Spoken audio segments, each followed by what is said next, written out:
আমার বাগানে আজকের কী কী সবজি গাছের দানা বসালাম সেটাই দেখাবো বন্ধুরা আজকের এই ভিডিওর মাধ্যমে। বন্ধুরা সকালবেলা যেহেতু আমি মাছের কাজে একটু ব্যস্ত থাকি, সেই কারণে বিকেলবেলায় আজকের গাছ বসাতে যাব। তাই জন্য প্রথম দরকার আমার একটা ছোট হাত কোদাল। ছোট হাত কোদাল ছাড়া গাছ কিন্তু বসানো খুব অসুবিধে। তাই জন্য আগের দিন আমার হাত কোদালের ডাঁপটা ভেঙে যাওয়ার কারণে একটা নতুন ডাঁপ কিনে এনেছিলাম। সেই ডাঁপটাকে আগে ভালো করে ফিটিং করে নিতে হবে। তো ডাঁপটা হাত কোদালের ভেতর ঢুকিয়ে বেশ ভালো করে ঠুকে নিয়ে তৈরি করে দেখে নিলাম যে না এবার ঠিক আছে। তারপরে একটু যেরকমভাবে মাটি কোপায় সেরকমভাবে ট্রাই নিলাম, দেখলাম যে না আর কোনো অসুবিধা হবে না। যেহেতু গরম ভালোই পড়ে গেছে আর দুপুরের পরে আমরা গাছ বসাতে যাব, সেই কারণে একটু জলের প্রয়োজন। শুধু জল তো নিয়ে যাওয়া যাবে না, তাই জলের সাথে একটু আমরা চিনি আর জলজিরা গুলে নিয়ে যাব। তো প্রথমে চিনিটা দিয়ে দেওয়ার পরে জলজিরার প্যাকেট দুটো কেটে নিয়ে বোতলের মধ্যে দিয়ে দেবো। বন্ধুরা এর আগের দিনে আমি একটা ভিডিও পোস্ট করেছিলাম, সেই ভিডিওতে দেখিয়েছিলাম যে আমি কী সবজি গাছের দানা ভিজিয়ে রেখেছিলাম বসাবার জন্য। সেই ভিডিও যদি তোমরা দেখতে চাও তাহলে সেই ভিডিওর লিঙ্ক এই ভিডিও ডেসক্রিপশানে দেওয়া থাকবে।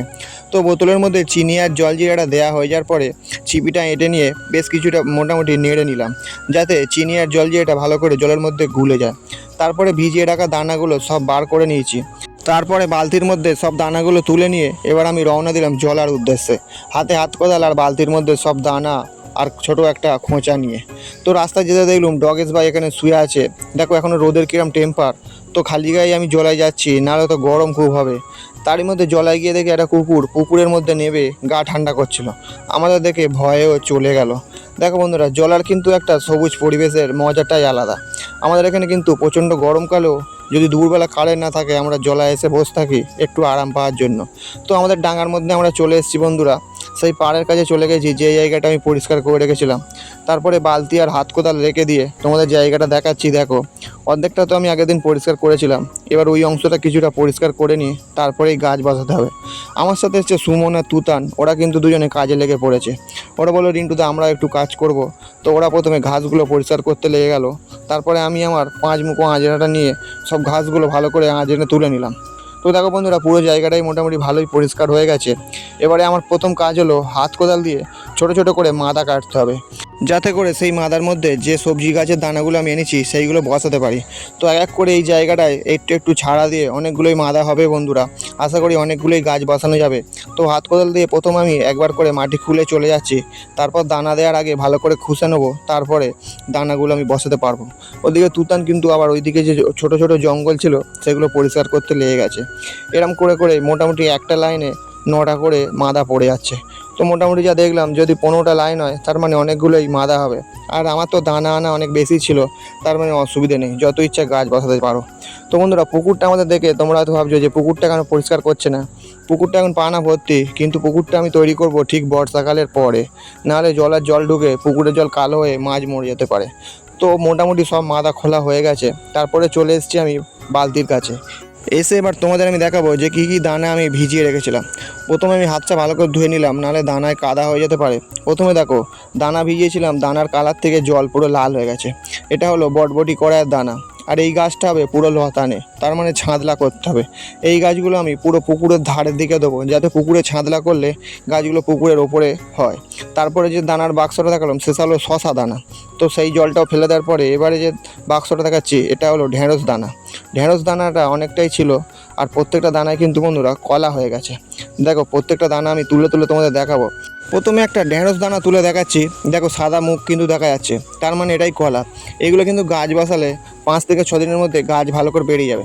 শশা দানাগুলোতেও কিন্তু কলা এসে গেছে। আর বটবটি কড়ায় সব কটা দানাতে কলা আসেনি, 2-3টে দানাতে এসছে। তো আমার প্রথম কাজ হলো যে মাটিগুলো খুঁড়েছিলাম ভালো করে গুঁড়ো করে নিতে হবে। তাই জন্য হাত কোদালটা নিয়ে লেগে পড়লাম, খুঁজে নিতে হবে।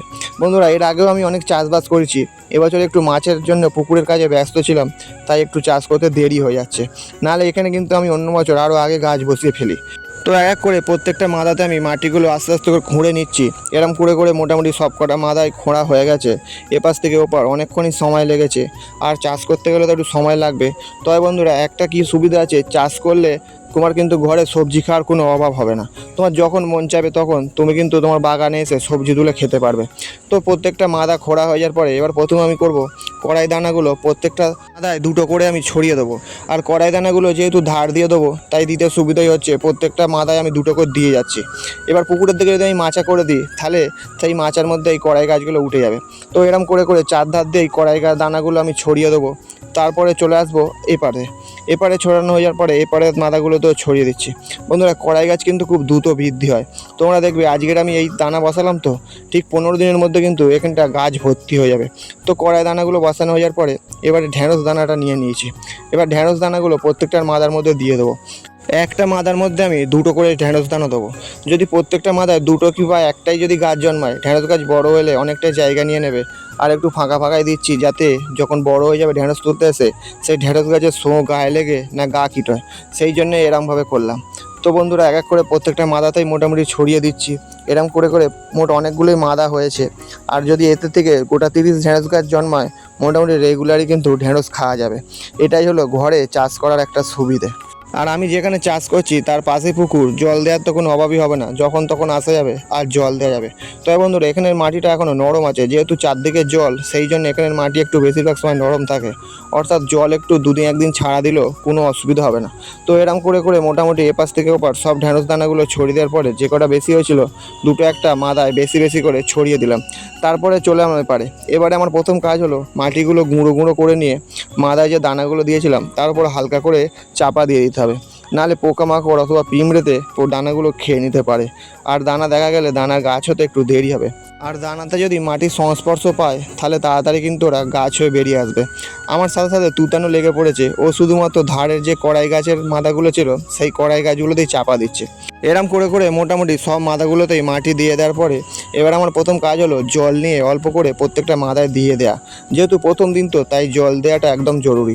তো আমি যে বালতিটা এনেছিলাম সেই বালতিটা করে পুকুর থেকে 1 বালতি জল তুলে নিলাম। তারপরে মগটা দিয়ে প্রত্যেকটা মাদায় অল্প অল্প করে জল ছড়িয়ে দিচ্ছি। এরম করে করে প্রত্যেকটা মাদাতেই জল দিতে হবে। ঠিক 3 থেকে 4 দিন বাদে এলে আশা করছি এই গাছগুলো কিন্তু ফুটে যাবে আর ওরা মাটির ফাঁক দিয়ে বেরিয়ে আসবে। যখন আরেকটু বড় হয়ে যাবে তখন মাটিগুলো খুঁজে খুঁজে ওদের গোড়ায় ভালো করে চাপা দিয়ে দিতে হবে। তো বন্ধুরা এরম করে করে মোটামুটি জল দিলাম। দুপুরবেলা কাজে এসেছিলাম, অনেকটাই সময় কেটে গেল, এখন বৈকাল হয়ে গেছে। এবার গিয়ে একটু বাড়িতে কাজ আছে মাছের ফার্মে। তো বন্ধুরা প্রত্যেকটা মাদাতেই মোটামুটি জল দেওয়া হয়ে গেছে, অল্প কিছু কড়াই দানা বেঁচে গেছে। আর শশা গাছ বসানো হয়নি, ওটা পরের দিন বসাবো। তারপরে সব যন্ত্রপাতি আস্তে আস্তে করে গুছিয়ে নিয়ে বালতির মধ্যে ভরে দেবো, তার কারণ বিকেল হয়ে গেছে, বাড়িতেও চলে যেতে হবে। এবারে বালতিটা রেখে তোমাদের একটু মাদাগুলো দেখিয়ে দেবো যে গাছ বসানোর পরে ঠিক কেমন দেখতে লাগে। তো বন্ধুরা আজকের ভিডিও এই পর্যন্তই, আবার দেখা হবে আগামীকাল অন্য কোনো ভিডিও নিয়ে। আর ভিডিওটি ভালো লাগলে একটি লাইক করবেন আর সাবস্ক্রাইব করে চ্যানেলটির পাশে থাকবেন। আর যদি কিছু জানার থাকে তাহলে কমেন্ট করে জিজ্ঞেস করবেন।